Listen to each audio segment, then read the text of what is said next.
Good evening, everybody, and happy Tuesday?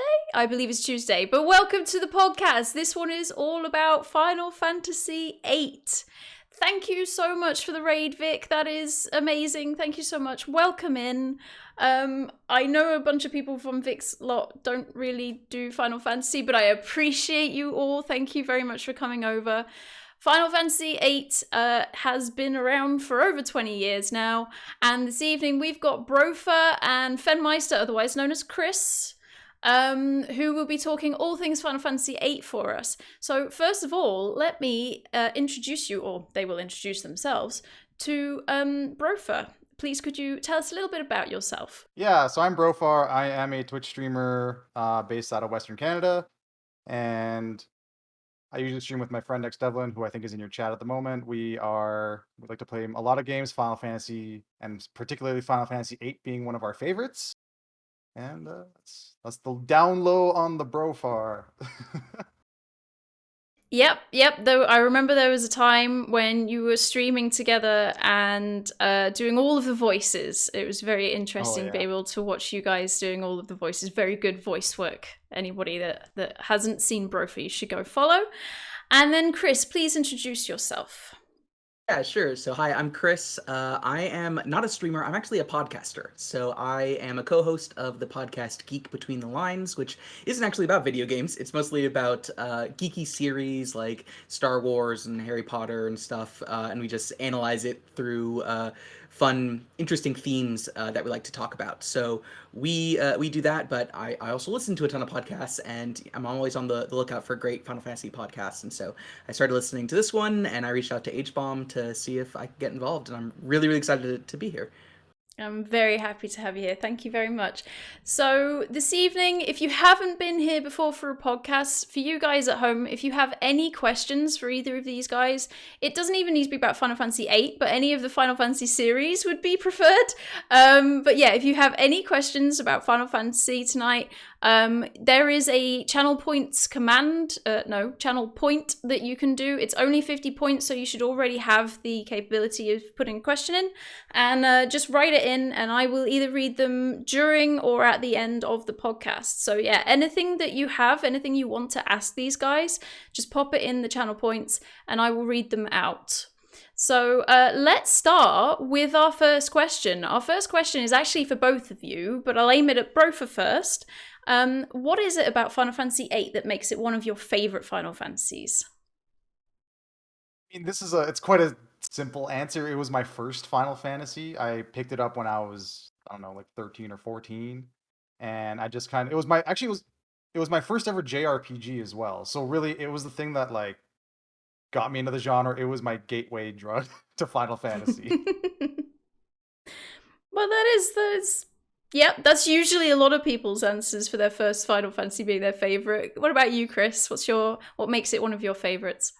Yeah, surprisingly enough, it was my first Final Fantasy. I got it for Christmas when I was 9 years old, right when it came out, and my brother and I played through the entire first disc that first night, and then we got to the second disc and realized we didn't have a memory card, so we couldn't keep playing the game. So we very quickly replayed the game once we got one of those.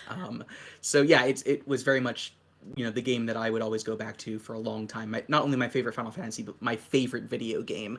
But I still love it so much because every single component parts of the game provides me with joy. I think it's got, really great world building. I think the school setting, hits me right where I live. I'm an educator. Anything in a school is always a lot of fun. Amazing music, fun characters, and I think that it's just a great game and a really fun game that is not only nostalgic, but holds up in a lot of great ways. Yeah. Can I just interject for a second? Sure. And say that, so I have an education degree. I'm not an educator. But can I just mention how awesome it would be to have a school like that, to be part of that kind of setting? That would be amazing. Yeah. There's like half of me is, just like, this is so cool teaching magic. We've got gun, swords, and weapons. The other half of me is just like, there's the pedagogy here really needs some work. These students are way too young to be in this kind of danger. Is there mental health services on campuses? Because these students clearly need it. But yeah, you're absolutely right. Yeah, right. Like you have like exactly what you said. Like on one hand, you have like all these cool like features and everything. On the other hand, you have child soldiers, and you're just like, Yeah, and Quistis being a teacher hitting on Squall all the way through. very professional. Yeah. Well, actually, talking about characters, who is your favorite character and why? We'll start with Chris. Yeah, Selfie's actually my favorite character. And I think that part of that is that she's got the kind of cute spunkiness about her. She's very energetic. But I actually also resonate with Selfie a lot. I think that a lot of her good values are the values that I have when I'm at my healthiest. She really wants to get involved. She does all of this, community school planning, the garden festival, all these other kinds of things. I was super involved when I was a student. I still am involved in my community. I think that she's really empathetic and caring. I think that the scene when she is, at Trabia and she's really helping everyone else there. She's really being of service to her community in that really awful time. Her setting up the concert for Squall and Rinoa, all these other kinds of elements. And, she feels really strongly, but she doesn't really get bogged down in despair. She remains a positive outlook. So I really appreciate those aspects of her character. Plus, I really love the slot mechanic. I think it's a fun addition to the gameplay. Nice. And what about you, Brofa? So for me, when I was younger, it was definitely Selfie as well, for many of the same reasons. But lately, as I'm getting older, it's actually turned into Zoo. And the reason behind that is you have this person who is calm under pressure. You have this person who takes charge, but also recognizes authority when necessary. Basically, for lack of more character development that could have happened for a non-player character, Zoo is like the utility character, and that's what resonated with me, and that's kind of what I am in real life. I'm the person who will do my best to like be there for people, and I will take charge if necessary. But if if someone else is already doing the thing, then I'll support them to the best of my abilities. So really, I just really see myself in that character as well. Also, she's hot as hell, so that helps. Oh, I like that. That's a completely different character suggestion. I love it. Okay, so, well, keeping on the character line, which do you feel is the least developed in Final Fantasy VIII and why? Brofa, do you have an answer for that one? It may not be a popular opinion, but I think, in my opinion, it's Irvine. It's Irvine because he kind of, he's shoehorned in as like the sharpshooter, and he starts off as like kind of like this womanizer character, and by the end he's still this womanizer sharpshooter. Like that's his whole identity, except for this one plot dump you have in the middle of the game at Trabia where he explains like, I remember everybody when they were kids. Other than that though, like I don't really see any progression in his persona throughout the game. Yeah, it is like he has just been used to do that plot point to make that change in the game. And Chris, what about you? Which character you feels least developed? I would say all the sorceresses, but especially Adia. I think that she almost competes with herself in regards to character development, because the first couple of discs she's put forward as this very powerful, intense, kind of chilling sorceress, and then we mostly just get, when we see her own character development, just the kind of motherly, the matron character who is caring and kind, but isn't really explored beyond that. And so I would love to see, I think, more of her character than the game gives us. Yeah, both very good suggestions. Really enjoyed that answer. Which part of the storyline do you enjoy most? We'll start with Chris. Yeah, I mean, really, I have to say the entire first disc is just so something that really grabs me. I have a real problem, especially when I was a kid, of just replaying the beginning of my favorite games. I probably played Pokemon Red and Blue's like first 3 gyms 20 times. And this game, though I've beaten it a number of times, I've probably played the first disc alone 10 or 15 times without actually continuing the game, because I just like wanted that nostalgia hit. And so I go in, I play this game, I get to that, and I'm like, okay, I got this hit. Maybe I can go back to one of the other billion games I need to play right now. But I especially love the Dalit mission. I love exploring Dealing City, and just kind of being able to go through these really pivotal moments, getting to know these characters, kind of experience them entering the world in that way. It's a way for me to enter the world. So I really appreciate that. Though I will say that, once you have the Ragnarok, and the world really opens up to you, it's a lot of fun. So yeah, that would probably be it for me. Yeah, it's a tough one. Brofa, what about you? Which part of the storyline? Space. No, I'm kidding. I'm saying that to piss off every Final Fantasy VIII speedrunner in this chat. Everybody hates space. My favorite would be Fisherman's Horizon. And it's not due to specifically the story points that happen, whereas they are cool. Like, the concert is super cool. Meeting the mayor is cool. The little invasion attempt that happens is kind of cool. But there's a lot of depth in Fisherman's Horizon that I love. And you find these by doing most of the side quests in there as well, that you have these people, these peaceful people who were actually engineers in the city of Esther, and being ruled by sorceress Adele, and kind of trying to amalgamate this giant army to seek kind of time compression eventually, as you find out. And you find these people who have essentially defected from this large technological city and bring their expertise to develop like a peaceful township. And they're trying to just maintain that, but yet you have all this intelligence just floating around there in the backdrop. True. Yeah, I love the radical pacifism of the mayor and of the town, where even as they're literally being invaded, he still refuses violence, and he even as he's saved through violent means, he cannot approve of those means. He really is willing to give his life just for this ideal, and I think that's really powerful.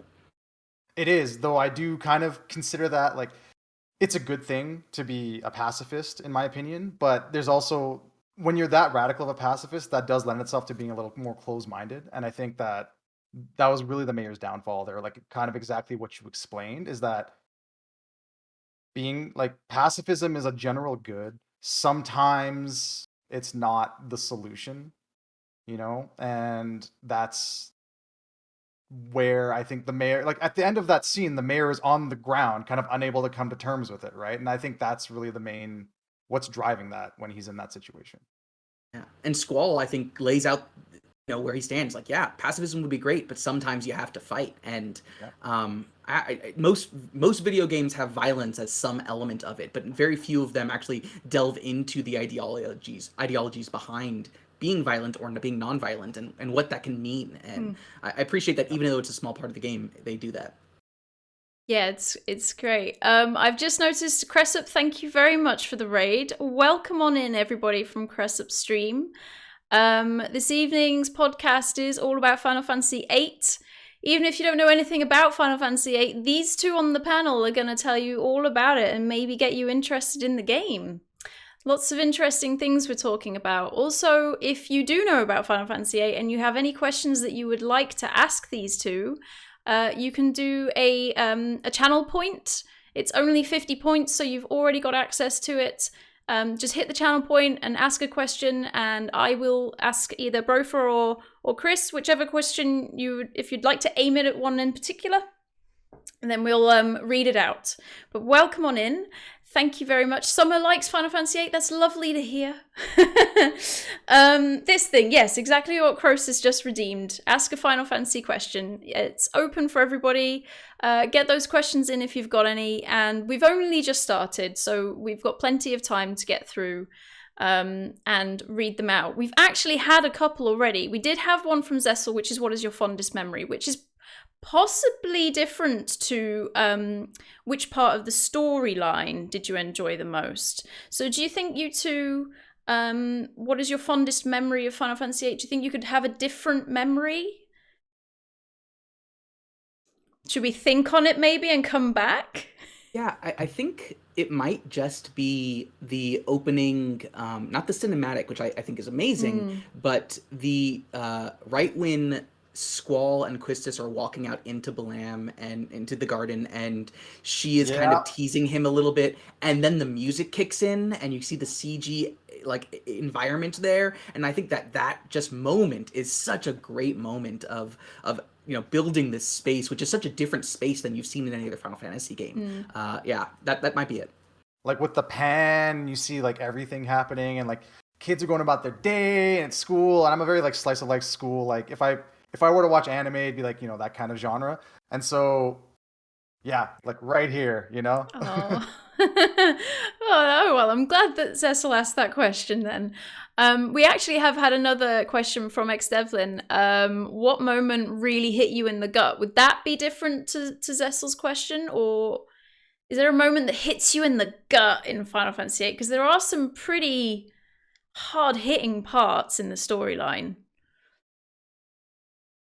I think for me it might be when Adia under Ultimecia's control, like, basically calls Cypher useless at the end of Disc 2. And, he's someone who has this intense dream, this kind of romantic vision, and he does so much for it. And then he, tries his best and still fails and is just completely discarded afterwards. I think my most recent playthroughs, I've been really paying more attention to Cypher, and that moment is a really powerful one for his character. Chris, we're very similar people, because mine is also a Cypher-related moment. It's not the same moment, but it is Cypher-related, and it's when they take the president hostage during the TV broadcast, and Idea shows up and essentially convinces Cypher to join her. And to me, that was like the ultimate betrayal, because I was like, I know that Cypher and Squall don't get along. Cypher and the party in general don't get along, but you're still in the same school. You're part of the same crew. Like you don't have to get along with everybody in your family or everybody in your friend circle to still be considered, kin. And yet Cypher just kind of threw all that aside. He, through manipulation or otherwise. And it was such a betrayal to me. And I just felt like really empty when it happened. Oh, totally. Yeah, it makes me think of the scene where they think he died, and how they're all reminiscing about him, and how even though he was an enemy, he was still one of us. And that's Cypher becomes, I think, so much more of a compelling and central character the more you think about how the other characters relate to him. Well, it's also that he's also like he's one of the ways that a villain is designed well, which is to be the hero of their own story, right? If you're that's a great way to design a villain in a screenplay or in any kind of story, where you just set them up to be a person who has their own goal that just happens to conflict with the protagonist's goal. And you're seeing that here, right? Cypher has his romantic dream. He gets, that gets played on by Ultimecia and Idea to get him to swap sides. They really take advantage and manipulate that out of him, but it really also fosters that kind of connection as well. You can empathize with the enemy. Yeah. Oh, beautiful answers. Thank you so much for the questions as well, guys. Keep them coming in. Going back to my pre-written questions, we've got a great one. Let's see how chat feels about this. Do you believe that Squall died at the end of Disc 1? That one, I mean, let's start with Brofa. Do you believe that Squall died at the end of Disc 1? No, I don't. There's no to me, like, anatomically speaking, he gets hit in the right shoulder. That's nowhere near anything like important. I'm surprised he still has an arm, don't get me wrong.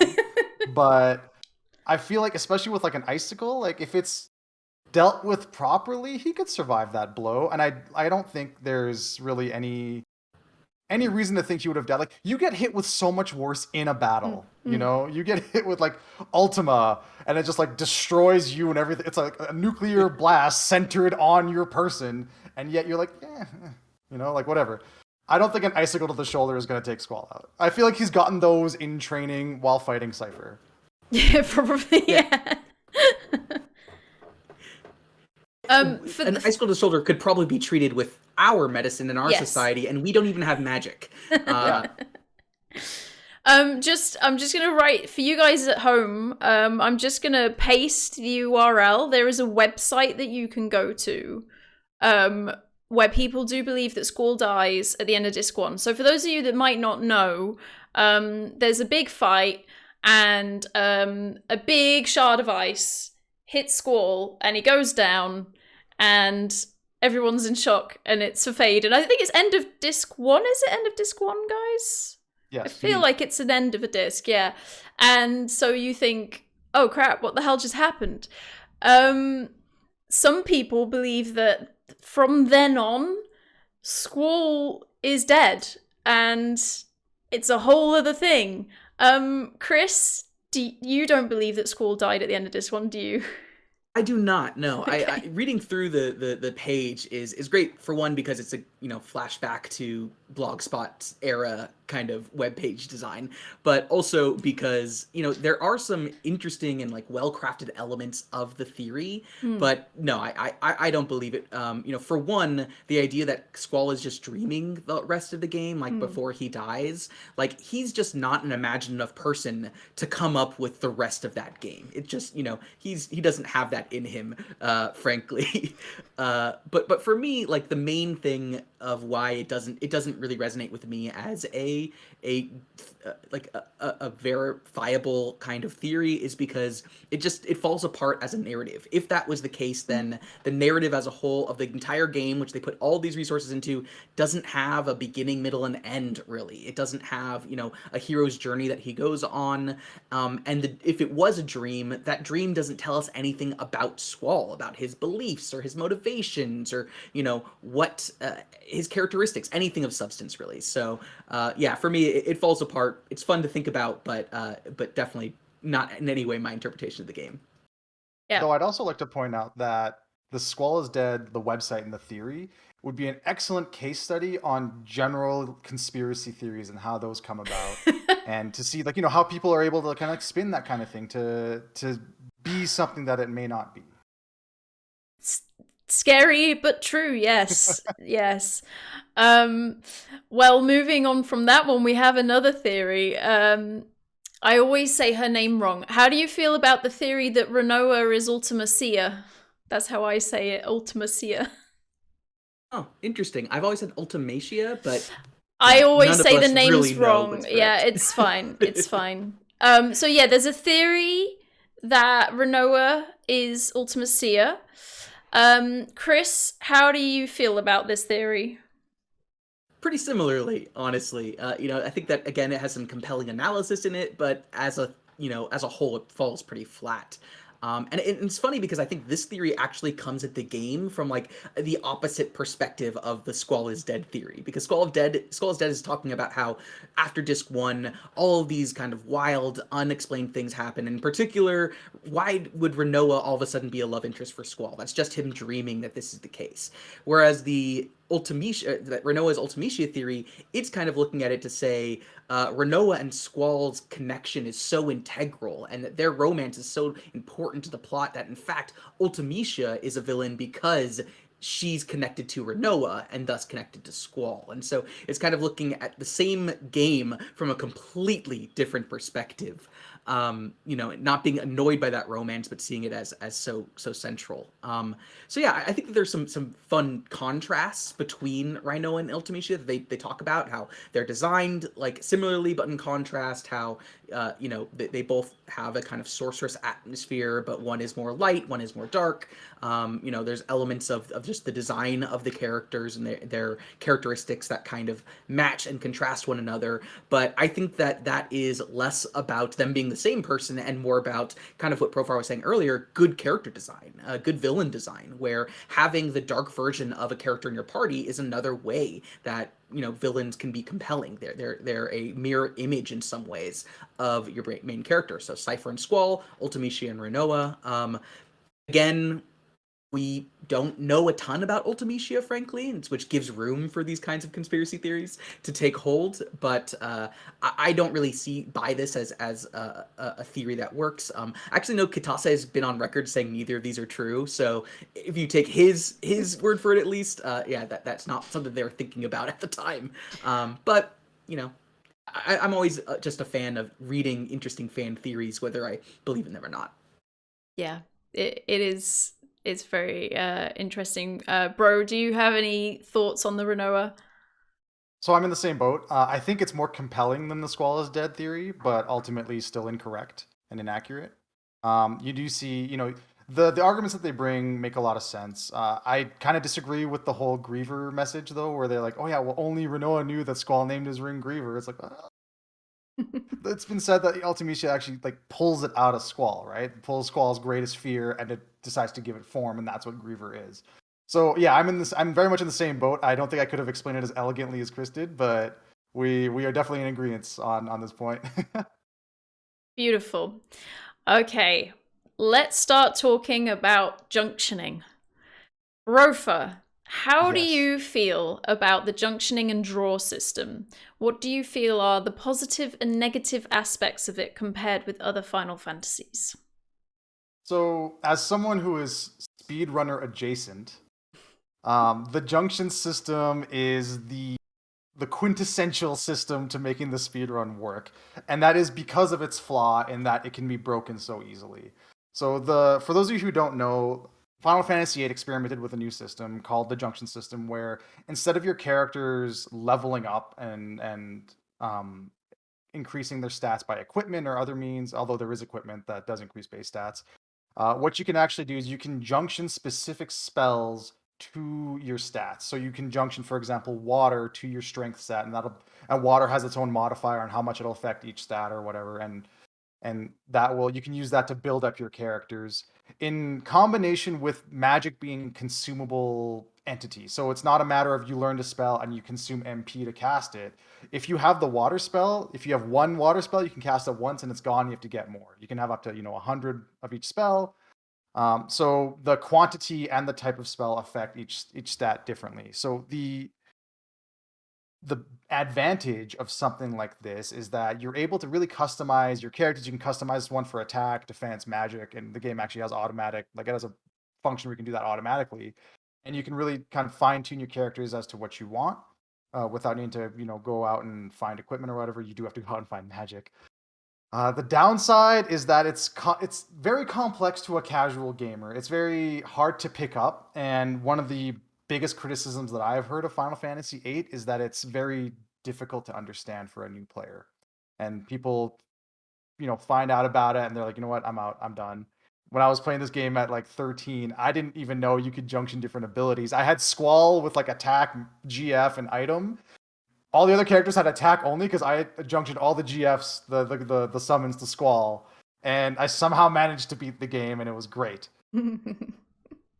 So really, I like it because it lets me break the game really early on. If I want to, I could deal max damage by the end of disc 1, but I can see why other people wouldn't. Yeah. Chris, in this Final Fantasy, the enemies level with you. Apart from some islands where there's some certain bosses, which this causes some players to level low. Is this something that you do for your playthrough? So do you keep your levels low? And how do you think that this changes gameplay compared with other Final Fantasies? Yeah, I know that this is a common technique, and I don't really use it myself. I kind of do the opposite. I actually level up to level 30 pretty quickly because that way I can draw the best magic as soon as possible. So like I'll get to 30 before I fight Diablos because that way he's got Holy and Flare, and then I can draw those and just max up my junctions way earlier in the game than I might have been otherwise. But That's one of the things I like about this game is that there are so many different ways to break the game. It's not just like that you can just overlevel yourself and grind yourself over there, but you can do draw things, you can do card refining, you can you can cheese your level so you're not leveling up but you're getting higher AP. There's so many different ways that you can engage with these mechanics that each kind of give you a different pathway towards ultimately probably being overpowered, but at least finding your own way through the game. So I don't do the underleveling myself because I just love the draw system. I think that's a lot of fun to just put on a podcast, draw a bunch of magic for like 30 minutes, and then you're overpowered for the next 4 hours. But I think it's just a really cool system that you asked how it affects the gameplay, and I think that it allows kind of higher level game players to really, be intentional about the way they want to play the game in a way that is much more thoughtful and a little bit less kind of mindless as it might be in other games where it's just like, well, I just leveled up again. I got these marginal stat bonuses. I don't really know what that means for me, but that's how you play the game. And I need to do this 5 more times in order to beat this boss easily. Now it's a little bit more like, what mechanical way do you want to engage with that powering up? Do you think that this Final Fantasy, this is a question off of that, do you think that this Final Fantasy has, like, the most ways of cheesing it? Do you think it's, like, maybe, because there's just so many things. You've got your card game, the fact that you can keep low level. Do other Final Fantasies, I'm just thinking if they compare, really. Maybe this is why so many people, people just break this game. People are known to break Final Fantasy VIII. You get called out on Twitch if you're not breaking Final Fantasy playthrough. Like, you get called out for 8. Oh, we've got another raid coming in. Hello, Spectre. Thank you so much for the raid. Welcome on in, everybody. Welcome on in. We're talking all about Final Fantasy VIII. If any of you have any questions for these guys about Final Fantasy VIII, please chuck them in the there's a command point that you can put them in. So if you just click on I always say command, channel point, channel thing that you do. Chuck them as Croesus. Thank you so much, Croesus. As Croesus has just done an example for you there. If you have any questions about Final Fantasy VIII, please throw them in and I will read them out. You'll get your answers. These guys know everything about Final Fantasy VIII. Where we're at right now, we were just talking about just there's so many ways of playing this game and like, you could just play it OG. You could just play it straight all the way through, like I would have done when I first played it as a kid. Like, I just would have played the game and I wouldn't have even learned everything about junctioning. And then gradually, when you play it so many more times, you can mess with the system, with the junctions. You can, the leveling thing. I wouldn't have known the leveling thing when I first played this game. And so that's what we were just discussing. Either of you guys got any thoughts on what I just brought up? It's up there. I mean, I haven't played all of the Final Fantasies in depth enough to give you a surefire, like, yes, this is the game that you can cheese the most ever. But it's definitely up there. I think there's like quite a few ways to cheese this game between what you said, between cards, between grinding early game for context, by the way, to what Chris said, for those of you who don't know, monsters and bosses and enemies, you can draw spells from them, but the tier of spell they have depends on your party's average level. So when you level up to level 30 for Diablos, for example, and he has, you can get Holy from him, that's because your party's average level is that high. And so, yeah, I think, there's definitely many, many ways to play this game. And that lends itself to why I love it so much, but it also lends itself to why there's such a steep learning curve to really get into it, I think. Yeah, I would also agree on that. It definitely could seem a bit more, it's a lot more thinking going into it, which you've both said. Where was I in my questions? Oh, go on. The only other Final Fantasy I can think of myself being this intentional with my character builds is tactics, is like really figuring out, okay, I'm going to build this character in this specific way, and then they're going to be an overpowered monster. I think that most other games, there's much more linear systems where you don't get to build such, intense builds and also have so many different ways of engaging with that. But it's definitely, I think, unique in that way, which, as you mentioned, isn't for just the casual gamer, but it gives you more depth for it for if you're replaying it or you're playing it as a longtime fan. I definitely feel like I need to play Final Fantasy VIII again. Spectre has said the Brofers t-shirt is awesome. It is. I had noticed it and forgot to mention it earlier. I'm sorry.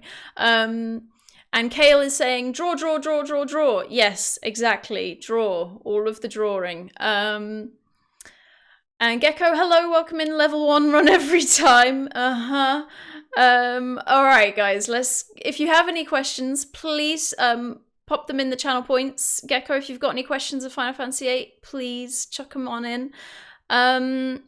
Where were we? So we were talking about, bro, in an average playthrough, how much will you give yourself an advantage by using the cards and refining? So much. My God. Like, so much. You're one of those. Yeah, like, I don't need to draw. I have cards. Like, it's one of those things. I'm like, drawing to me, like, yeah, I could do that for half an hour, but I would, ADHD my way over somewhere else. Or I could just refine a card and I'd be okay. You get a couple of very powerful ones if you want at the beginning. So you get the Quistis card and the Zell card. The Zell card specifically, you can refine with card mod to get hyper wrists, which gives your GFs strength plus 60%, which early game, in fact, the whole game, it's amazing. So it's quite useful to cheese with cards, and it helps that the card, the triple triad theme, the Shuffler Boogie, is such a good song, because I'm just sitting here listening to like na na na na na na, and then like. So for those of you at home that might not know, Final Fantasy VIII has a card game in it. A lot of Final Fantasies actually have card games in them, and this one is a particularly useful one in a way that you can totally cheese your entire gameplay, as Bro just explained to you. Okay. The best part, can I just add to that real quick? Yeah. The best part is if you refine a card, you can still get it back later in the game from the headmaster of Galbadia Garden. You just you play him, he'll play it eventually, and you just win it back. You're like, yeah, I ripped this card up and I made some spells out of it. He's like, oh, well, you know what? I have one over here. Why don't you just play me for it? Like, oh, thanks. Let me do it again. I confiscated it from a student.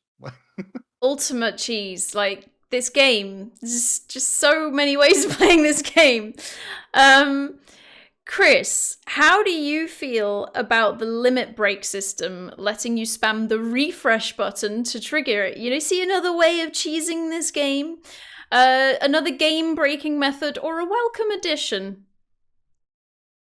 I love this version of the limit break system. I think that unlike the other game-breaking methods that we've been talking about, this one comes with such big risk, where you are purposefully keeping your HP low unless you're using aura to help you kind of do this, and also it gives you a little bit more a kind of action that you have to do to stay active as a player. So, for Renzo Kukin, you're using the R1 to make sure you're hitting the right ones. For Selfie, you're doing the slot over and over, which adds an additional element of luck to it. So and just even getting, pressing circle, circle, circle, circle, circle, and then stopping right when you get the little arrow thing. All of those, I think, for me, make me more of an active player. It keeps me on my toes a little bit more, especially with, I put the battle speed very, very quick, because it makes drawing faster for those of us who play the card game as a collector and not as a refiner. So yeah, I think that the kind of big risk, big reward aspect makes it so that I am more likely to use spells or items to give myself a phoenix down, but not then cure myself and let my characters die more often or get KO'd more often, so that I can bring them back and they can still be at that level. So, while the game is still firmly in those ATB systems, I think it's adding this thing that, for me at least, makes it more engaging than just like, oh, I'm going to grind before this boss a bunch of times to fill up my limit gauge, and then I'll go into the boss battle with those ready. For those boss battles, I'm a little bit more, it's a little riskier for me. Yeah, I definitely just spammed the button all the time until I got a limit break. That's how I played the game. Brofa, Final Fantasy VIII was the first Final Fantasy to have realistically proportioned characters compared to its predecessors. Do you think this decision was to show the advances in animation at the time, or something more? It's a bit of both. I think, technology advanced to the point where they were able to do so. But I think more so that Final Fantasy VIII, if you look at the setting and if you look at just kind of the world of the game, it's set to be in a more, magic aside, like a realistic style world, which automatically gives you the ability to have realistically proportioned characters and have it be ingrained in that world and be, something that people would expect. Like, I don't think that it was particularly a boardroom meeting where people were like, do we do realistically proportioned characters or should we stick with how we've done? It was more of like, like we're going to show off the technology and it also happens to fit in with our setting. So we're just going to roll with it. Actually, I disagree. From what I've read, I think that it was a kind of intentional choice, and Katase, who really took the lead in this game, wanted this thing, and Sakaguchi, who had taken the lead on the previous games, he kind of questioned it from what I've read. That he was kind of like, is this really Final Fantasy? Is this really the direction we want to go into? And that's why when he kind of took a little bit more of the reins for Final Fantasy IX, he went more back to that kind of cartoonish or less realistic kind of style, at least from what I've read. So I think that it is interesting to see this as kind of a change in the style of the series, and one that probably was intentional to give it a definitely to show off the amazing graphics they're able to improve since 7, but also to really make it striking in comparison to earlier games.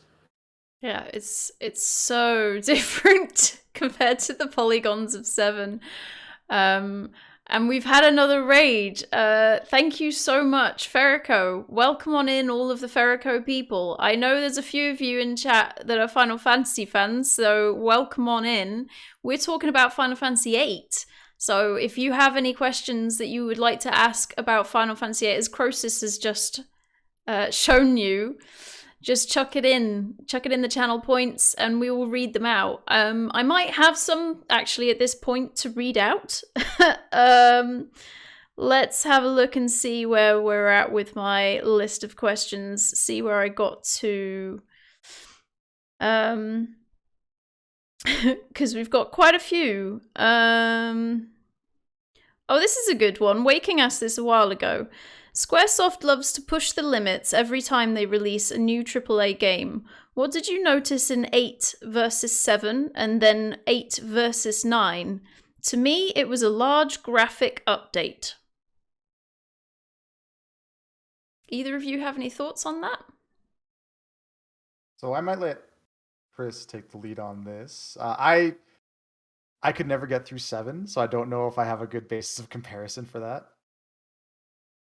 I mean, I don't know if this is the case for you, but it took me a while to get into 7 because of, with 8 being my first one, it felt like a downgrade getting into that kind of, a different graphic style, one that I didn't enjoy as much.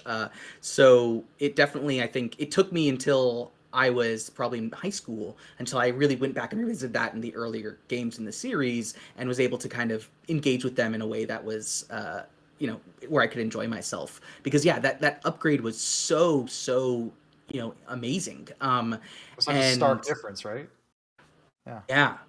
And then, in regards to kind of the like technological upgrades for 9, I think for me, it was, again, because they went back to kind of the cartoon style. I think for me, when I think about the overworld of 9 is really where I see more of an upgrade. The way that the mists kind of exist in the world and the kind of, I just, for whatever reason, and maybe this is untrue, but it felt, or it feels to me now when I think about it as kind of a step up from 7 and 8. Yeah. Kale in chat said Shiva in 7 versus Shiva in 8. Drastic difference in detail and animation. Yeah. Absolutely. And I think now Shiva in 8 is like the Diamond Dust. Like, so many other ones have done the snap, have kind of made that almost like the iconic version of Shiva. And I think it's because this really was such an impressive moment. I think one of the interesting contrasts, and I may be wrong, and I'm like, because I read this somewhere and I don't know how substantiated it is, but I read somewhere that 8 and 9 were actually developed in parallel. So they were developed around the same time. So I don't know how easy it would be to call 9 an upgrade, because if it was being developed alongside, it might have just been like a divergent path. But I don't know if they had a chance to do any lesson learning or postmortems after 8 to improve on a specific aspect. That's a really good point. Yeah. And they, I think, already were hitting the limits of the PlayStation 1 hardware. And so that's what 10 became the new thing they're looking for. Because I think 8, 9, and 10 all came out within like 3 or 4 years of one another. They were so quick. Yeah. Yeah, it was such a fast release schedule for those 3, and 2 of them are great.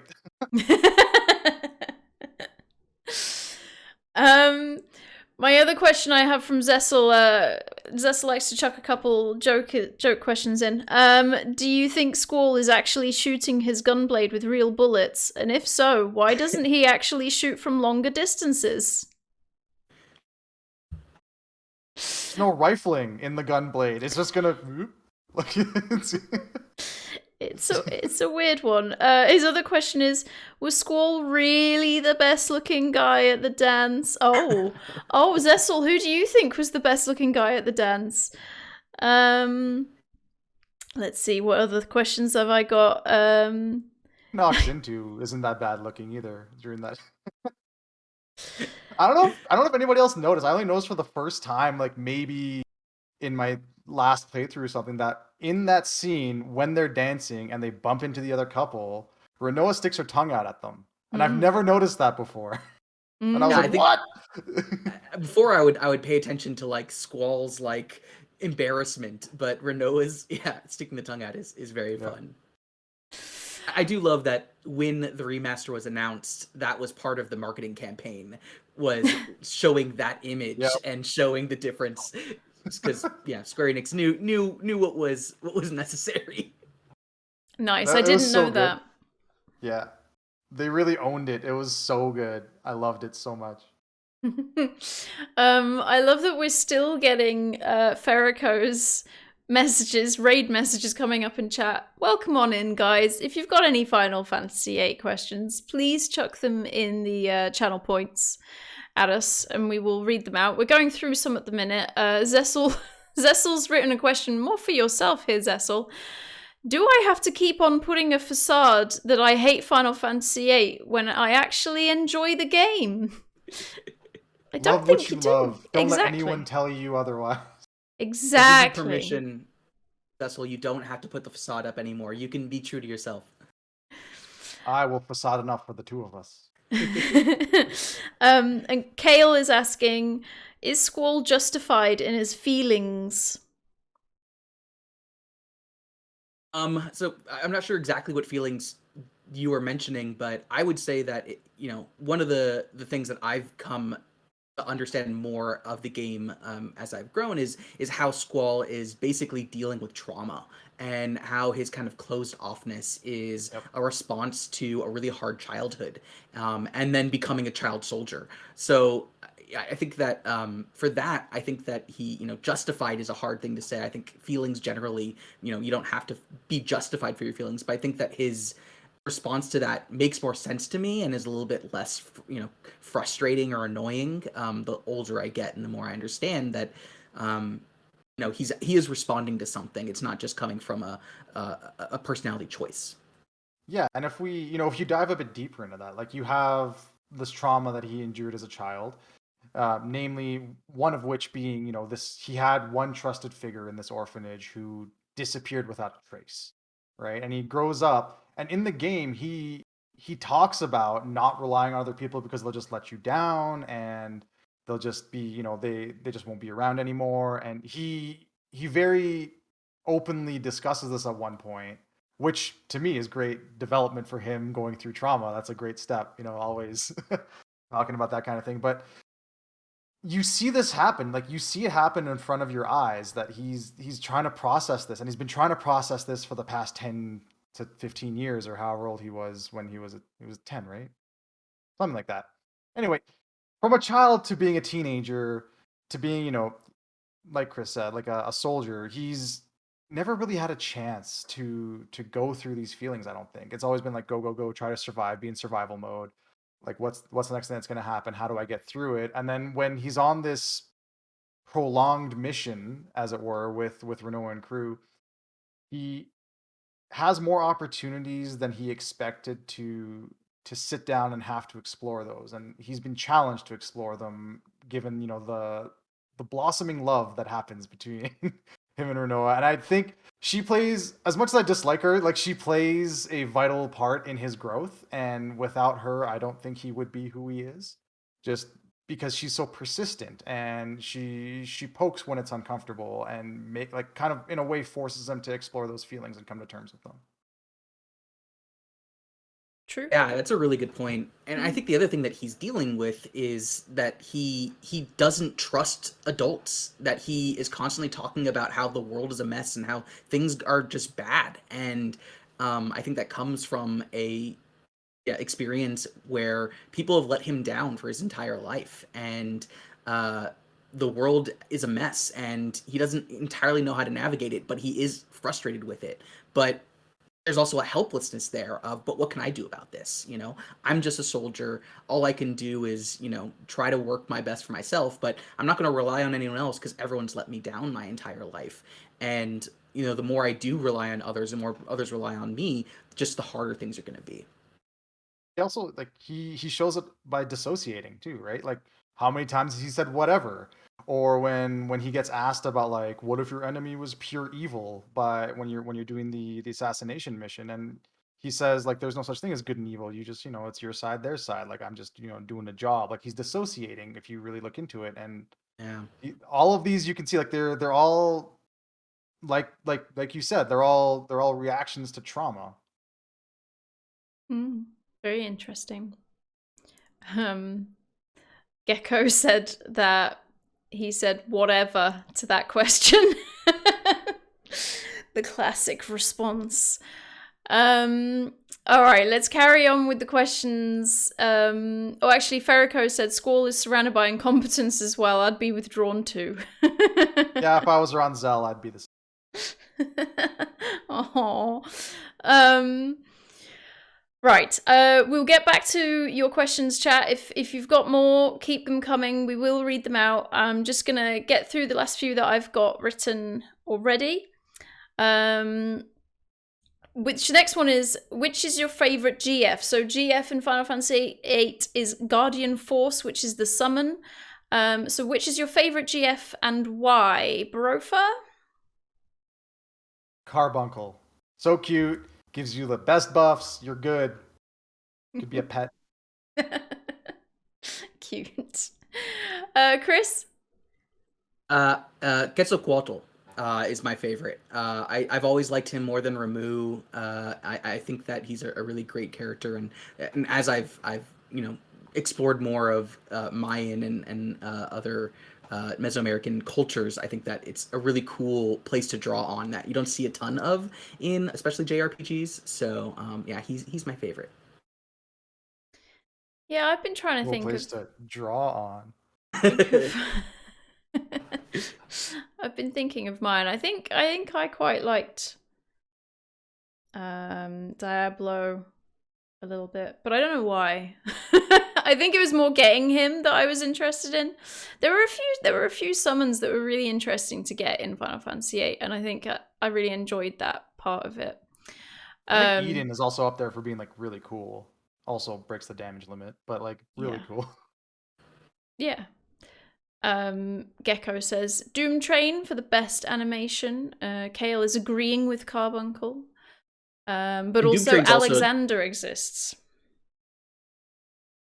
Doom Train's also a really fun, like, an interesting quest to get, where you have to, get these items, and you only have these very basic clues from these magazines. I think that's a cool element too.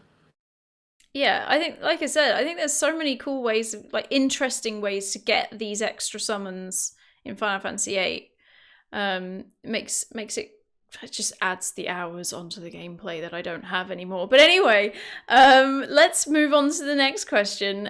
Chris, how do you feel about the flashbacks to Laguna as a way of forwarding the plot? I really like them for the most part. I think that they're very interesting. I think especially for a first-time player, they help to give the early game a kind of more compelling narrative, where it's beyond just the kind of gritty political operations that you're doing as a mercenary, which I think are really cool and really interesting themselves, but you also have these wider mysteries that you're given of, why am I seeing these visions of these other people? It kind of gives you, I think, a more of a narrative thread of these questions that are unanswered for a very long time. Also, you in the second one are in a place called Lunatic Pandora, and at that point I'm just like, I need to find out more about everything that's happening here. And the tone is just so much lighter, and I think the game as a whole isn't particularly dark, but Laguna, in contrast to Squall, is such a great contrast, where we see, even as things are going bad, the humor and the camaraderie between him and Kyros and Ward, which is so different from Squall in the early beginning of the game, where there's not a lot of humor. There's, at least that Squall is engaging in, and he doesn't have the same kind of love for his comrades yet. And so seeing that, I think, is also really refreshing in that way, particularly when you get Squall's commentary on everything Laguna's doing, where you can see this as Squall's experiencing it and seeing just how much of a goofball Laguna is, and the way that Squall just like looks down on him for all the things that he does, and yet he also is able to do many things that Squall isn't able to do. He's able to be vulnerable, and he's able to be honest, and he doesn't disassociate. He's really in the moment in almost everything he does. And Squall is this cool teen who needs to seem aloof, and often is aloof. But I think that it makes sense both in a humorous way, but also in a compelling character way, to see Squall experiencing what it's like to be someone very different from him. And see what that person was like at the age that he is. So I love them. I like the flashbacks a lot. And Man with the Machine Gun is a great song. And Gecko says Laguna is very important to how the present world in the game developed, so I think it was important to explore his journey. I also want a friendship like him and Kyros and Ward. Oh, that level, It's nice. I know that apparently that they were meant to be a much larger part of the game, and they'd actually developed a whole different overworld for them. Oh wow. That was going to be much larger, but ultimately they had to cut it down. And so I think that there's a lot of interesting elements there that also kind of go unexplored, but keeping them into the level they are at least keeps me engaged. Very interesting. Didn't know that. If your dog started barking by any chance. Yeah, apologies. I'll mute myself, but the neighbor dogs literally have the worst timing in the world. Okay, the next question is for Brofa. So, are there any negatives to this game in your eyes?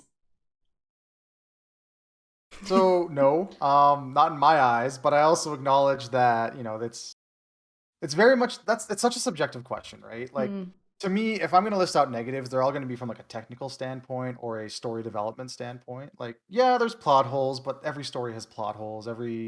Like, as far as a narrative go, I think it's pretty good. It could have stood to have a little bit more like development back. So like this game would be great with a prequel. Let's put it that way. Um, and it could also be things that could be addressed if the game ever gets a remake. I don't even remember my train of thought. So I'm going to skip that completely and talk about what we were talking about when you were gone, and that is the memory loss component.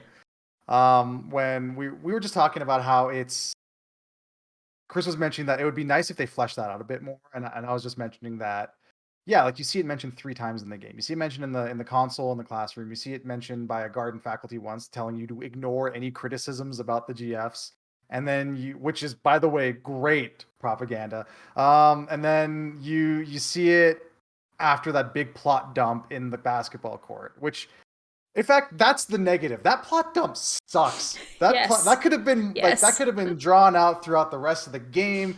Space also could have used a little bit more context. Like, if we're talking like story negatives, those are it. Otherwise, I would love some more backstory. I would love some more side quests, like character development, some more. Oh, that's what I was talking about. Like, yeah, the graphics were kind of upgraded, which I think took away from being able to have like all those different side quests that you see in like 10 and 7, etc.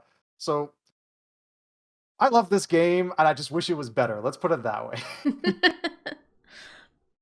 Okay. I mean, I totally agree. The whole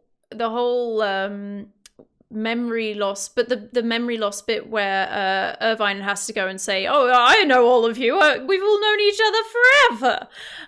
That bit for me has always been the worst bit for me. And he like shrugs off the fact that he was about to shoot Idea, like, and she was the matron for this whole time, and he's like, "Oh well, I thought you guys knew we were going through with it anyway." Like, really, you didn't think to just like ask why? Like, why are you like? I'm just gonna go along with this and kill this person potentially, you know? Like, it felt a little shallow to me.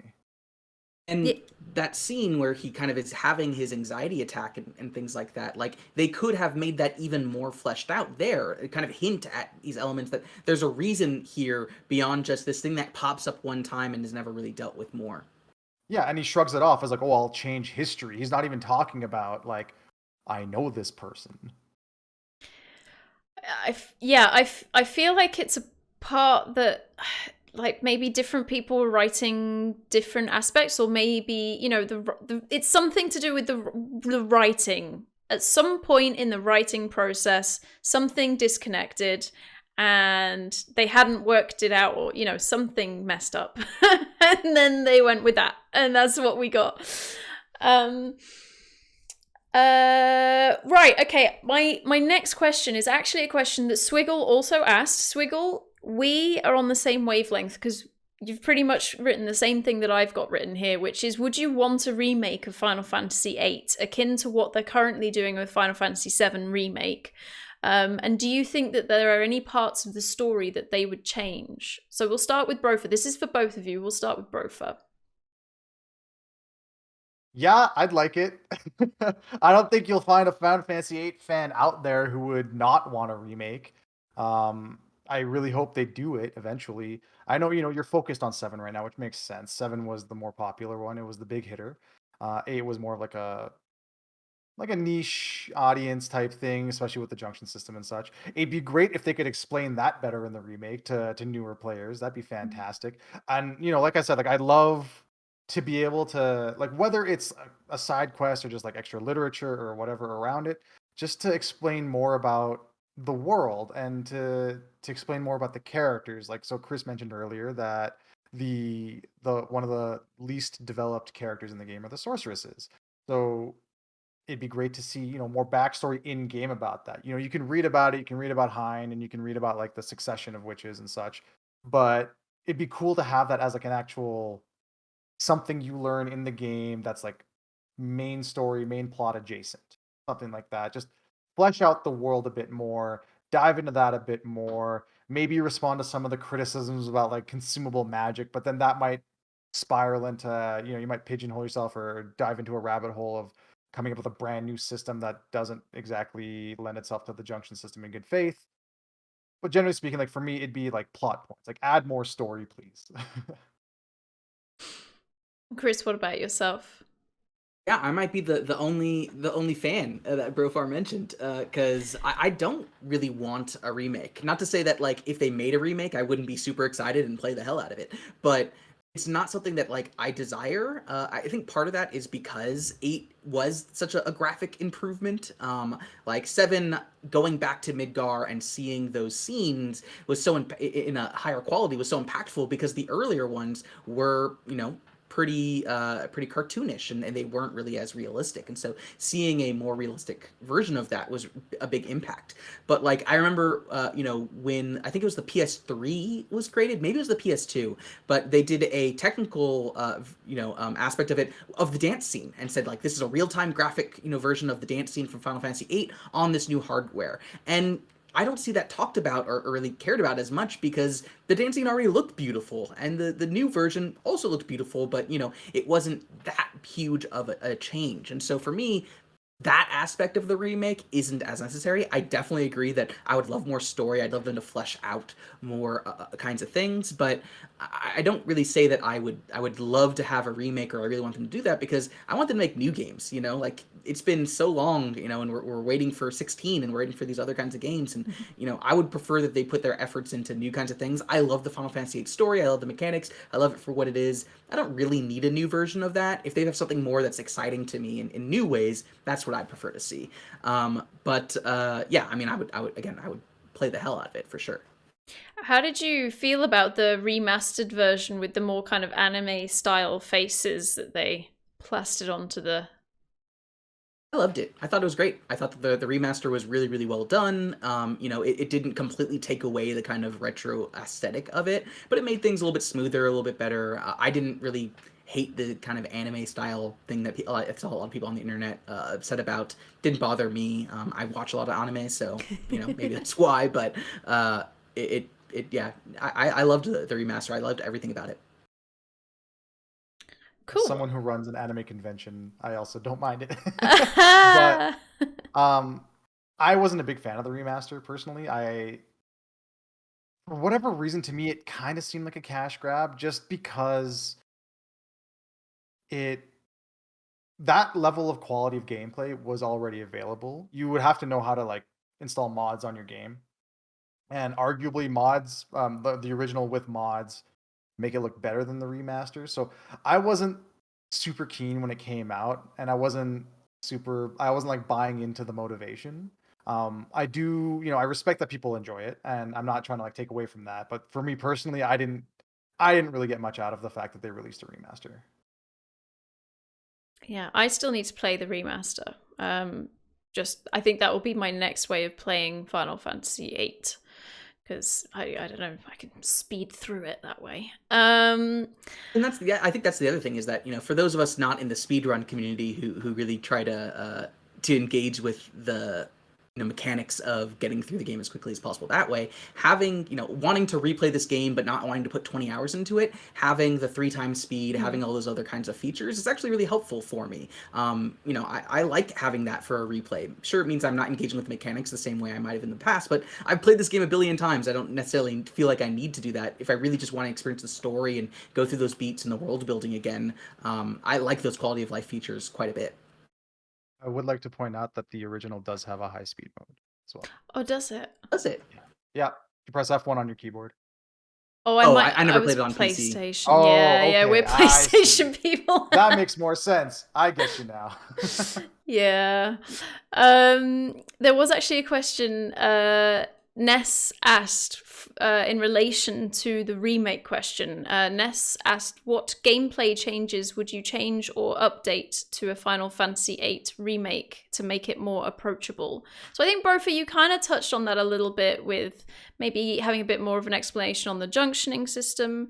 Do either of you have any more thoughts on that question? I think one element for me is, which I really liked what they did in 7, is to make the characters each feel very different in the way that they're played.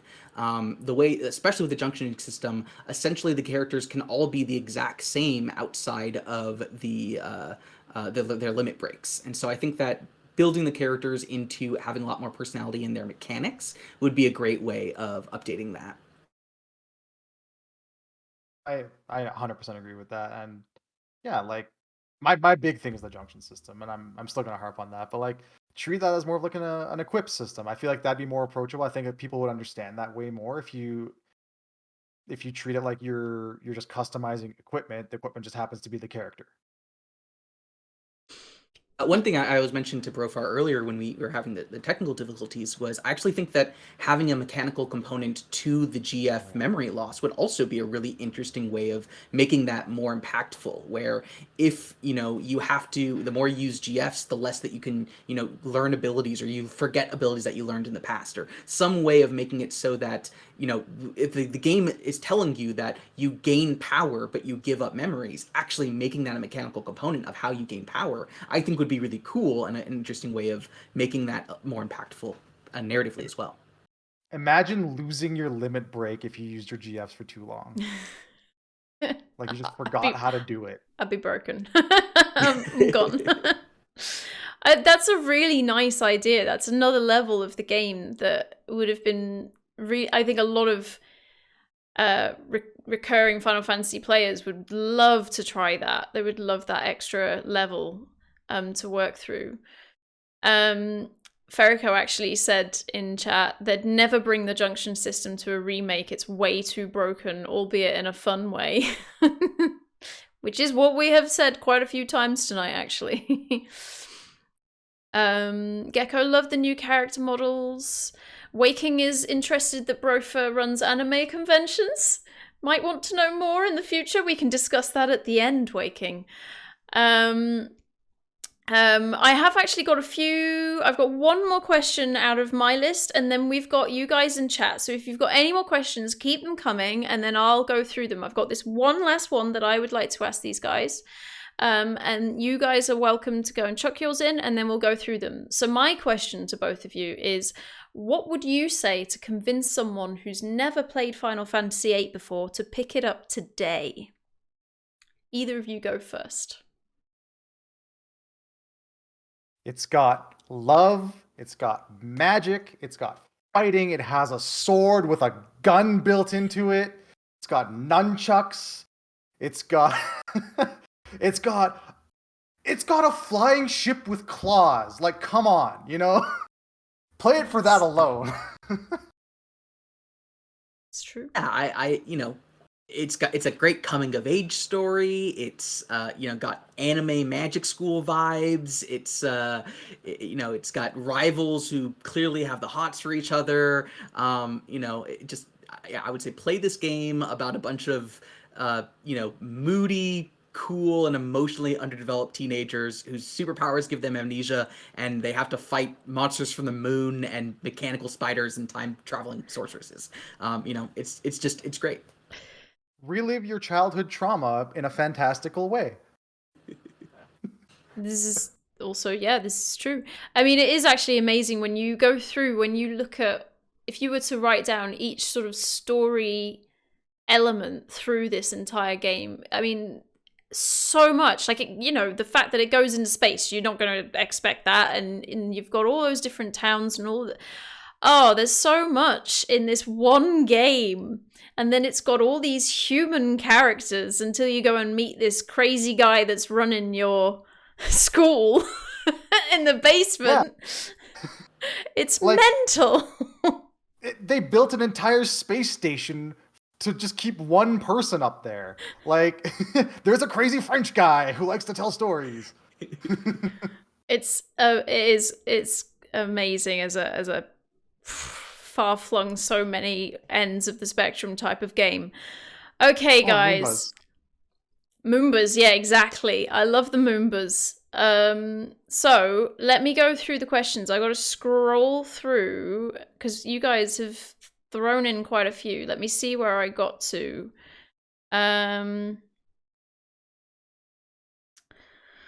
Let's see. Odin. Zessel's asking Odin or Gilgi. I'm assuming Gilgi is Gilgamesh. Odin or Gilgi?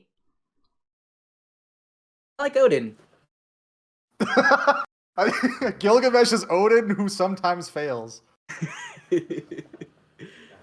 Yeah, that's a very good. That's a good line. Odin has a six-legged horse. Like, come on.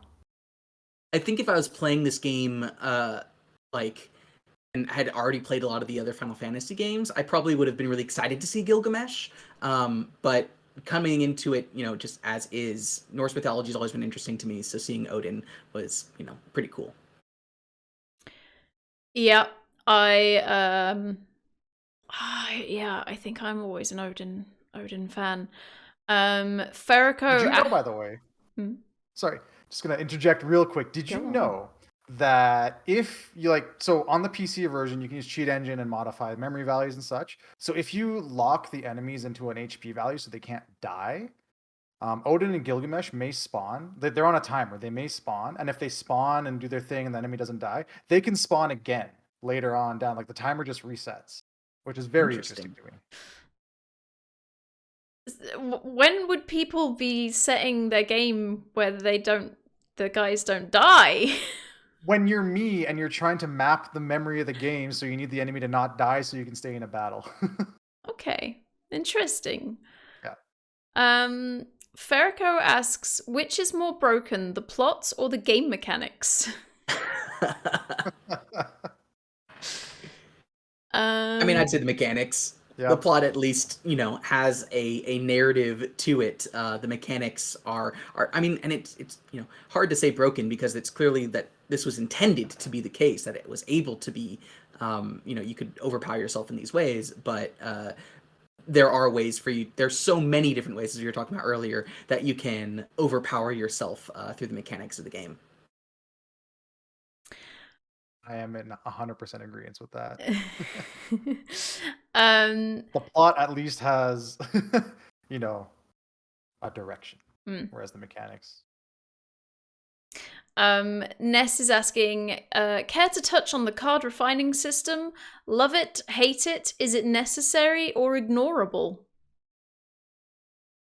It's ignorable for sure. Like, we touched on many different ways to break this game or even play this game. You could play the whole game without touching the cards. You could even miss the initial person who gives you your first hand and play the whole game without playing a single card game, but you'd be missing out on a fantastic background song and on a fantastic way to get hyper risk really early on in the game and other spells that are equally powerful. So I like it personally. I like the card games, but it's definitely something that you don't need to feel necessary to play through if you don't want to. Even though you can get them back later on, the idea of turning my unique, you know, person cards into items for me is just like, no, these are sacred items. I need to keep these safe. You know, build up my collection. But I like the fact that it's there. Again, it provides interesting new gameplay mechanics. There's a one of the 8 speedrunners, Thomas 8989, has a physical deck of triple triad cards. That's so cool. Really cool. Oh wow. I might be interested in talking to some of these speedrunners. So Ness has also asked the question, Laguna or Squall? Laguna, easily. I don't even have to think about it. I just love him as a person. His proposal was so on point, and I could only dream of doing something like that. Yeah, I don't know. It's hard for me to choose because I think that Laguna is great because of Squall. I think that I really love Laguna because I liked seeing him through Squall's perspective, and in contrast to Squall. So I think that the game needs both. I think that having both as your kind of and you know, protagonist and deuteragonist is really, really great. I mean, I would also definitely be going for Laguna, although I personally always got pretty bored in those flashbacks. I enjoyed it. Some points in the game, it was a really nice break because the chaos that had been going on with Squall, and then you just got like the calm music and you just got a nice calm town with Laguna running around. And I was like, oh, okay, I'll get through. It's just a nice little break. But yeah, I would also I get bored sometimes with it, but I would choose him over Squall any day. He's just such a lovable goofball in my eyes, and maybe it's because I personally, like when I was a kid, I identified with Squall a bit more, and I'm trying to like repress that because Laguna was like the person I'd want to be, because like he's like cool, he has his own like internal struggles, but they're like they're first world problems, like how do I ask this piano girl out, or like whatever. But like you have this guy who's like a goofball and generally like a lovable dope, and I'm like, I'd love to be a lovable dope. Please make me a lovable dope. Yeah, if I had to choose, I'd go Laguna, but I think Squall's a really great protagonist. Oh, okay. Well, that is a beautiful comment to be ending our questions on. If anybody else has anything that they would like to be asking, you're welcome to ask us now in chat. Can I just bring up that whole Moomba thing again? How do we feel about Moombas and like the randomness in Final Fantasy VIII? Do we see them in any other Final Fantasies?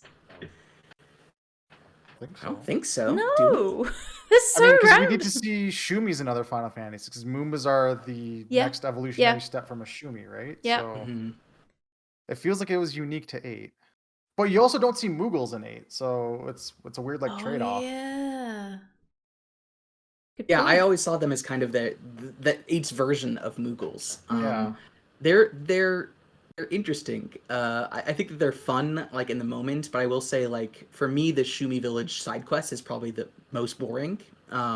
So like I could, if they wanted to be gritty with the remake and not have these Shumi and Moombas into it, I wouldn't be crying about it. The setting of the village is really cool. I agree that the quest itself is super boring. It'd be cool if they had that as like an area you could visit. Maybe not that specific quest if they did a remake, but it'd be cool to see an underground city, is all I'm saying. Yeah. I like that, again, it kind of builds the mystery when they start calling Squall Laguna and like yelling Laguna in the prison. Again, it's like, okay, so clearly there's more outside of just Squall that's engaging with these connections. So that's cool. Yeah, and chat are reminding us that Lulu holds a doll of a Moomba as one of her weapons. She doesn't need a weapon, but a weapon in Final Fantasy X. Yes. So I think everybody in chat is done with your questioning. Oh, Ferrico's throwing a last one in. Is the moment when the party is all in jail and have their weapons taken, and Zell realizes that he still has a weapon because his fists are his weapons, his best moment in the game. So is that moment Zell's best moment in the game? That's Ferrico's question. Yes. Such a Zell moment.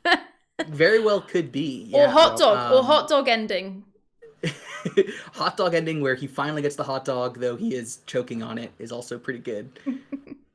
I love that sequence of the prison though, because like each of them get like an anime like Power Rangers style like pose that they get to do. Yeah, it's wonderful. So good. Yeah. Oh god, man! Like we all lost our weapons. All I have are these fists of mine. Wait, I can do something.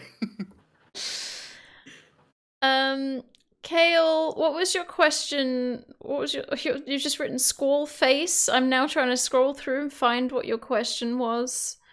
About the ending with Squall's face getting a hole in it, causing nightmares. So. Squall's face hole. That was literally your question. Squall's face hole. He's got it. Yes. That's a thing that happens. Yeah. Would you guys like to discuss more on this Squall face hole?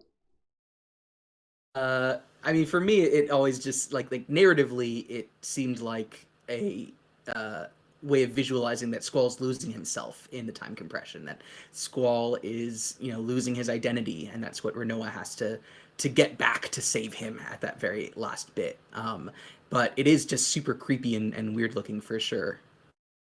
See, to me, I took it more literally as like Squall is being erased from the timeline, and it was one of those like kind of Doctor Strange moments where it's one of like many possible timelines, and we're just trying to essentially avoid that outcome throughout this whole sequence of things, and then we end up being in the timeline where she finds them. See, That's I interesting. don't even remember Squall's face It's being a it's like a hole. two frame like picture happening during the end sequence after you beat Ultimecia. I see. That would help with the conspiracies as well, I'm guessing. That everyone's Is very written much a up. part of the Squall is dead theory for sure. I see. Okay, we've got a couple of questions. Crosis has actually written, did you guys know that Moombas are a homage to Nanaki?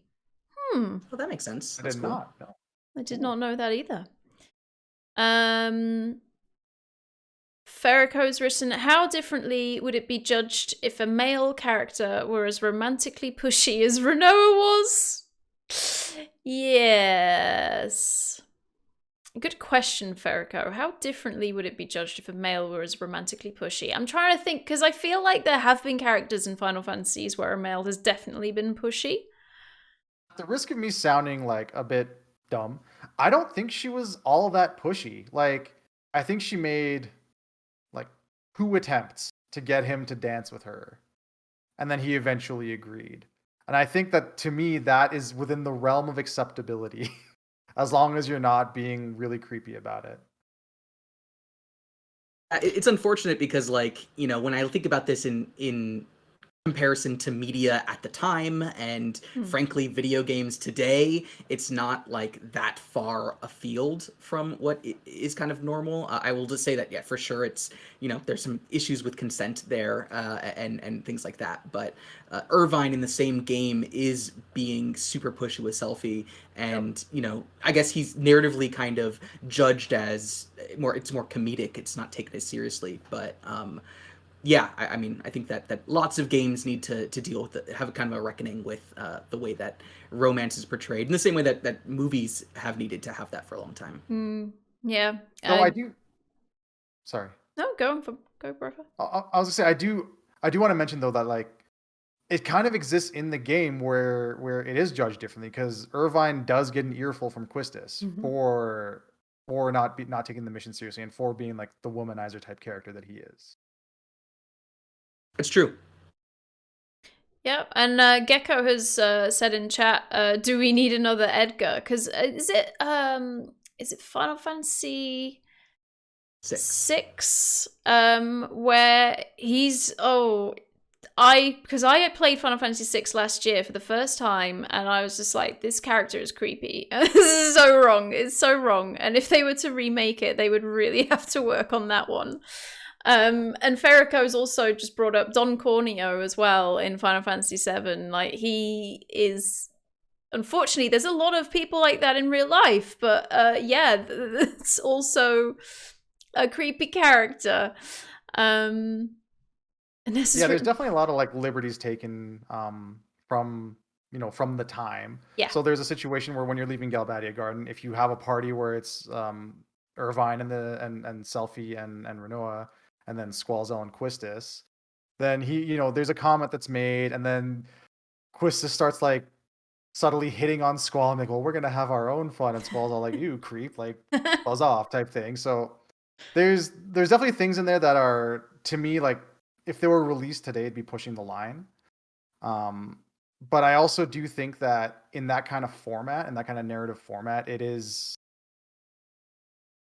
and like take this with a grain of salt, like it's a safer way to explore that kind of poor behavior without having like a real world impact, if that makes sense. Though you also risk people seeing it and thinking it's okay to do, so it's a balance. Yeah. We're just reading through some of chat. So in Ferrico's eyes, he talking about comparing with Irvine and Rinoa. So that's what makes it different from Rinoa. Hers is more focused to the point of harassment, in my opinion. And then Ness has written, I feel like Edgar's womanizing is for show to kind of downplay his seriousness about running his kingdom. Ooh. Interesting, Ness. Very interesting topics of conversation, guys. I appreciate all of the questions that we've had. Brofer and Chris, do you feel like there's any other things about Final Fantasy VIII that we might not have touched upon this evening? I think for me, the one thing that kind of comes from my thoughts about Final Fantasy VIII that I've been thinking about recently is like, oftentimes the theme of like fate is kind of put forward, that Squall and Cypher are fated to be rivals, and Squall is fated to fight the sorceress, and all these other kinds of things. But I think I don't know. I'd love to hear everyone else's thoughts on this, because for me, I feel like that kind of actually falls flat in the game. I think that Squall's frustration, as I was talking about earlier, with kind of adults and the way that the world looks, he's resigned to it at the beginning of the game, and throughout the game, he becomes more and more of an agent of what he wants and going after what he actually wants and desires. And I think that at the beginning of Disc 3, when he takes Rinoa, and leaves, abdicates his power as the general, basically, of Balam Garden, is a really powerful moment where he is not just doing the responsibility that's thrust upon him. He's kind of going against his fate, as it's been laid out for him, but instead choosing his own path. So I kind of think that the game talks a lot about fate, but my reading of the game is much more about personal choice than that. But I'd love to hear other fans of the game's insight on that. I've honestly never given that much thought. Like you see Squall mentioned in, like, while we're waiting for, or when you hear about Cypher's execution, you hear him mention that, like, he doesn't want people to talk about him in the past tense. He's worried about what fate's going to befall him. And then he decides to, like, I feel like that's the first point where you see him kind of break out of this whole following orders, doing what I'm told, a mentality. And I think that's, like, to your point, like, that's where he starts taking his fate into his own hands, so to speak. Um, but, like, yeah, I've never thought it from that perspective, from, like, specifically, like, they are fated to be rivals, and they are, like, he's fated to do a certain path, and he's like, I don't think so. Like, this girl that I love now is, is in a state, and I'm going to take care of her first because that matters to me more. And at that point, he also, which I thought was, like, kind of cheesy, like, he's like, if you turn out to be a sorceress, I'll be your knight type thing. And he mimics kind of like Cypher's path with Adea. So it's definitely an interesting take, and I'm gonna be looking for that in my next playthrough for sure. How many times do you think you guys have played through Final Fantasy VIII? I think I've beaten the game and played through it fully 3 or 4 times, but I've started it and played through the first few discs or so, at least a dozen more. Yeah, I think I've beaten it maybe 6 times, but I have like 500, 600 hours in it, just doing like speedrun research and such. We've got another question from Ferrico. Do you reckon they gave Angelo to Rinoa as an addition to make her more likable, as they knew there were character issues? Ferrico, do you hate Rinoa? Just getting a little hint of maybe a little hatred towards her. So I'm not the biggest fan of her, but okay. I don't think they added Angelo to make up for any sort of, like, character flaws for Rinoa. I think they added Angelo because they wanted to have a pet in the game, because that, people love animals, and Rinoa was just the person who happened to get him because it just seemed the most fitting. Agreed. Yeah. I would also agree on that. And I think chat as well is just kind of like either laughing, agreeing, or saying, I saw no character issues. Zessels asked, do you wish we got the Pocket Station here in the States back in the PlayStation 1 days? So the Pocket Station, wasn't that a thing where you got an extra mini game, was it, that it connected to? Yeah, you could, I think it was a Chocobo game that you could play through connecting the Pocket Station to the game. Yeah, I can be a completionist at times with games, and so the fact that there is a whole extra part of this game I had no access to was a real bummer. Yeah, same boat. Like, it was a kind of equivalent to, like, the Poke Walker nowadays, like, it lets you play this extra aspect of the game. It lets you gain, like it would affect your game, right? Anything you found in the Pocket Station and Chocobo world, you could transfer over to your game file on your PlayStation. Wow. That was the real bonus to it. I think I don't remember, and don't quote me on this, but I think there was an item that is exclusive to that world that you can't get without it as well. But I don't remember what it was. Well, that's pretty sad that we didn't have access to that. The PC version does. Oh. Croesus and Swiggle are having a discussion. Swiggle's quite upset about everyone not liking Rinoa in chat. And Croesus has just written, have you noticed that this is another character that you like with daddy issues? So this seems to be a trend that Swiggle has here, just where you really like the characters with daddy issues. Cecil's written... Literally every character in this game technically has daddy issues. Yeah, exactly. Everybody, guys, in this one. You can get a Moogle via the Pocket Station. You can get a Moogle via the Pocket Station. I see. Okay. Ness likes a big rat lady, yes. Right, guys. Well, I think we're done for this evening. I think we've really thoroughly covered Final Fantasy VIII. It's been absolutely brilliant going through all these questions and more with you two. I've thoroughly enjoyed delving so deeply into this game, and it really makes me want to pick it up again. So thank you everybody for all the questions in chat. Thank you for hanging out with us and having the good conversation. Brofer, could you let everybody know where they might find you if you are on something, what you do, maybe tell Waking how to find out about your anime convention? You can find me in Canada. No, I'm yeah, so I again, like, I stream on Twitch TV/Brofar. I play mini games a lot of the time, playing Inscription. Yeah, thank you for the shout out. Otherwise, the anime convention I run is called Otafest. It's otafest.com. It's up in Calgary. We're on May long weekend, so it's May 22nd, 23rd this year, or 2022. So feel free to check that out as well. And thank you for having me. This was really exciting and really fun. Oh, thank you. It's been great having you. And Chris, what about yourself? Yeah, so you can find me most often on my podcast, Geek Between the Lines. We have episodes almost every week where we go through all sorts of geeky series, from Harry Potter to Avatar: The Last Airbender and the Hunger Games. Each time we talk a little bit about an interesting theme that we see, compassion in Harry Potter, where we see characters and plot points kind of engaging with that. As you can see, it's something that I enjoy doing, kind of discussing narratives. So you can find us at bit.ly/Geek Between the Lines. It's the best way to get to our website, or you can just search for Geek Between the Lines on any podcatcher that you use. So Brofa and Chris, could you in the Discord for me right now in our little chat that I've put together, because you two put your URLs in, your links for the things, so the convention for you, Brofa, and Chris, the Geek Between the Lines, because I know that a bunch of people are going to be interested. But you guys, if you were to put the URL in chat, it might spam it, it might throw it out. So I'll just copy it into chat. So, well, also that Croesus, thanks. so that's Brofa's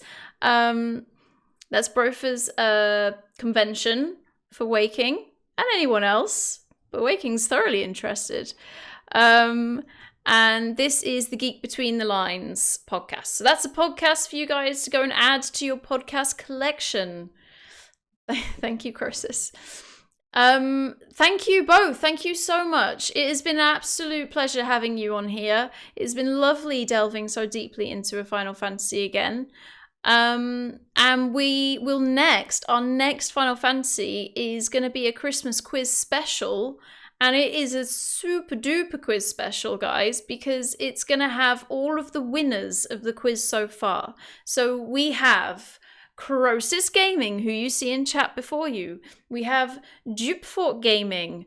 And we have Kane Highwind. And I always forget the last numbers on his name. Is it 82 or is it 87? 27. That's it. Kane Highwind. Everybody knows him as Kane. So those three are previous winners of the quiz, the quizzes that we've had across the last year and a half. And they are always the top front runners.